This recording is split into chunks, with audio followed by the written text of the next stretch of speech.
So if you watched the last video, I hope you did, I talked about why video can often feel really heavy and overwhelming, much more than it should do. Now, it's not because you don't care or not because you don't believe in it, but it's because there was a lack of clarity and it makes every decision feel really, really hard work. But today I want to put all of that to bed because for many businesses, video doesn't just feel heavy, it feels risky. And there's a really specific frustration that I hear all the time. People say, you know, we're doing good work and we have a solid offer and we know that we really add real value, but we keep watching other businesses and sometimes even with weaker offers and not as good products or less experience, getting far more attention and more visibility than us. So they're wondering, you know, where they're going wrong. You know, it's really frustrating, and not in a sort of shallow way, but in a way that is, it's like, how is this happening kind of way? You know, why are they getting the jump and we aren't? So, you know, you most likely are doing things properly. You care about the quality of your video and the message that you're sending out there. And you care about the substance that you're putting out there, you know, the information and the quality of that. And it looks like other people from the outside are always winning simply because they're more visible than you are. Right, before I go any further, if we've not met before, my name is Kevin Chapman, and I help brands and businesses just like yours use video to get real business results, not just likes and views, but actual sales. And after 30 years of producing and directing everything from Formula One and BAFTA winning sports coverage to global campaigns for brands like Red Bull, LG, McDonald's, Aston Martin, I've learned that success really isn't about volume, it's all about strategy. Right, back to this frustration, the risk frustration, because this comparison creates a lot of pressure. You start to ask yourself, are we missing something? You know, where are we going with our video? Why are we falling behind? And underneath that frustration does sit a quiet fear, if you like, about how risky this video is going to be and why aren't we hitting our messaging. That fear is rational, to be honest. You know, video does take time, it takes budget, it takes a lot of energy, and unlike a lot of other marketing, it really is very visible. You can't really hide behind it. And of course, it sits on platforms for a long time potentially. So you end up stuck between two uncomfortable positions, really. On one side, the frustration of watching others gaining ground, and on the other, it's the fear of wasting time or money on video that doesn't convert.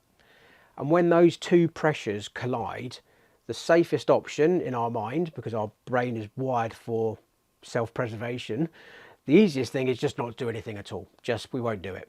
That's what the brain tells you is the safest option. Now, I see this constantly with businesses I work with. You know, businesses don't avoid video because they don't believe in it. They avoid it because they just maybe don't trust the process, or they don't believe that they can get the right outcome the same as their competitors are doing. But either they've tried it before and it didn't work, or they've been burnt by not very good productions, or they spent money and got no ROI. So that's a real fear, and it's a genuine fear that I hear a lot. This is the important bit, that the fear isn't a confidence issue. It's definitely a strategy issue, because all of those other issues about the frustrations and everything else can go away once you've got a clear strategy. Because most video fails, not because the video doesn't work, but because it's been asked to do a job much too quickly without any clear definition, and it's trying to do everything at once. It's trying to create sales and leads and a high ROI, etc., etc. You really can't do that. You have to treat video in small sections as a large picture, as a strategic picture. People often jump straight into the outcomes of like, we want more leads and we want more sales, or we want more visibility, or whatever it might be. But they skip over the quieter sort of questions that actually determine whether the video works for them. You know, what does the audience need to understand before they actually buy our product or service? That's quite an important question. You know, what doubts do they have perhaps that aren't being addressed in our videos? What does trust look like to our clients? How do we portray and create trust with them? Now, if these types of questions aren't answered, video is a complete gamble. You'd never know if it's going to land properly because you're not putting out the right message. Essentially, you're just saying, well, let's just chuck something out there. Let's hope it works. Hope is not a strategy. You know, it's great to have, but it really isn't a strategy. Now, this is where clarity has to changes everything, really. I've put together, by the way, a framework for you. It's called my video framework. And that maps out this new way of buying behavior, this omnipresent buying behavior on social media. And it's free in the description. It'll help you understand how I work and how we get results using that process. So click the link and you can get your free information there. Now, once you see this, the new way that the buying journey is happening across social media, you stop asking video to do everything at once, and you start to look at single pieces of content that build awareness or build trust, or or try to close a sale, depending on where people are in the sales funnel. As you start to build your video content system, one piece can earn attention, whilst another can build understanding, another can perhaps reduce any doubt or answer questions on product features, and another can support a decision-making process. So it's not louder, it's not more constant and harder hitting, it's just clear. Each video has a clear purpose, a clear message, which gives you an overall message, your marketing strategy. And when video is designed like this, the fear really starts to reduce for you when you're creating it, because you know what you want to say in that video. When you're no longer asking, will this video magically convert, into loads of sales, and start asking, is this video actually going to help our clients, and tell them this information, everything becomes much more grounded. If this sort of resonates with you, I've also created a very quick 30-second assessment that will show you exactly where you are in your video marketing journey.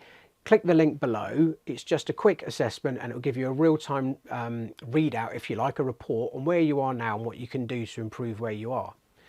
So here's something else as well I want to touch on. It's because this really catches people out. The businesses you're comparing yourself to aren't always doing anything magical, okay? They are not necessarily better on camera. They're not necessarily always clearer. They're just present, and they do it consistently. So they've reduced the friction enough to help them keep showing up constantly. And over time, that visibility compounds and they become front of mind and that known brand for that service or product. Now, the danger is assuming that the solution is to copy their output, post more ads than they do or more content, be louder, chase trends, etc. But that is genuinely not the right answer. Be your own brand, be your own person, and map out your strategy correctly, because people that are winning are the people that are doing things regularly and being the best known, not necessarily the best. Now, what changes things is this shift in the video is seeing instead of seeing video as a sales tool that has to perform something immediately and give you an immediate ROI, you start to see it as a trust and clarity tool, a messaging tool for your company, if you like.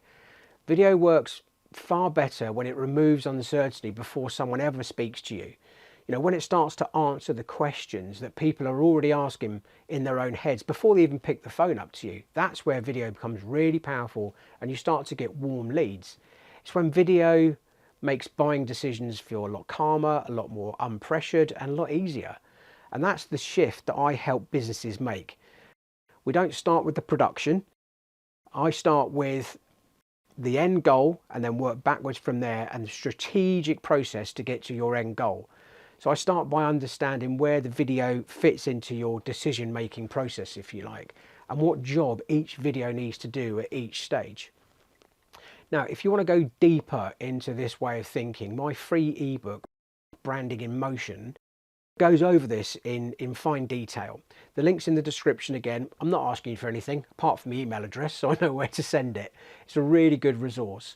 So if you're feeling frustrated by sitting on the sideline and watching others win attention, and you're fearful of investing in video that doesn't convert, so that you're not behind, you're not alone.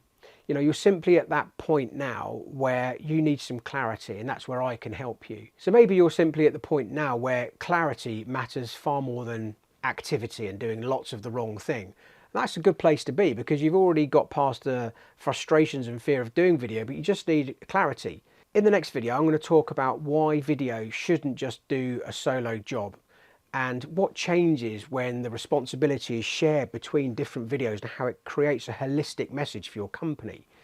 So if this resonates with you, why don't you follow along, subscribe and do all that sort of stuff.